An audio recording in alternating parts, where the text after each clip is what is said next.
사랑하는 여러분에게 주님의 평화를 전합니다. 샬롬. 어떤 분이 코로나로 인해 마스크를 쓰고 지내는 기간이 길어지면서 이런 생각을 하게 되었답니다. 하나님께서 우리 입에 마스크를 씌워 꼭 해야 할 말만 하면서 살게 하시려는 것은 아닐까? 성경을 보아도 말에 대한 내용이 참 많습니다.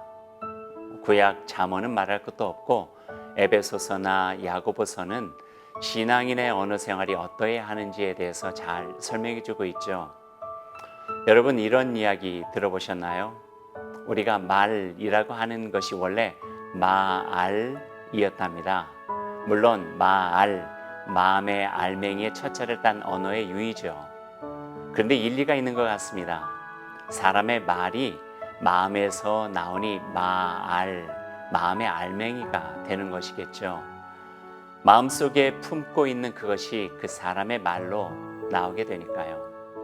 그래서 사람들이 하는 말을 잘 들어보면 그 사람이 어떤 사람인지, 어느 것에 관심을 가지고 있는지, 그 사람의 가치관이 무엇인지 우린 대략 알 수 있기도 합니다. 어떤 사람은 말끝마다 아이고 소리가 따라 나오기도 하죠. 아마도 사는 것이 참 힘이 든 까닭인 것 같습니다. 어떤 이는 말 끝에 거친 욕을 아무렇지도 않게 하여 주위 사람을 긴장하게 만들기도 합니다.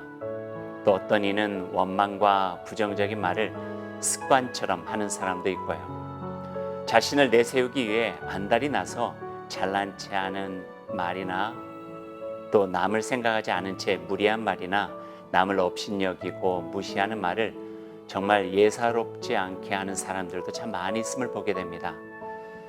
그리 좋아 보이지 않습니다. 말이 마음의 알맹이라면 그 마음에 선하고 복된 것 담아 말이 되어 나오면 참 좋겠습니다. 사랑의 말, 평화의 말, 소망을 주는 말, 또 위로와 격려의 말과 같이 듣는 이의 기운을 북돋아주는 말이라면 하는 사람뿐만 아니라 듣는 사람도 좋고, 그런 말이 있는 자리는 기쁨과 감사의 자리가 될 것이니까요. 특별히 하나님의 말씀으로 지음받은 저희는 우리의 말 가운데 하나님의 말씀의 기운이 담겨 있어야 할 것 같습니다.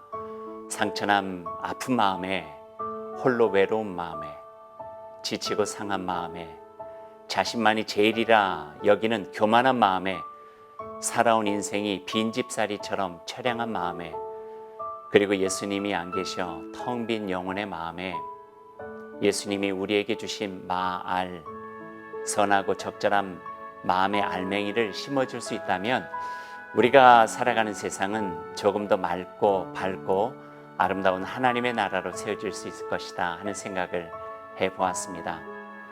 오늘 행복 다이어리는 이렇게 마무리하고 싶습니다. 사랑합니다.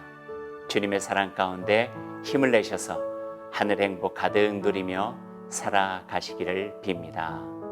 샬롬.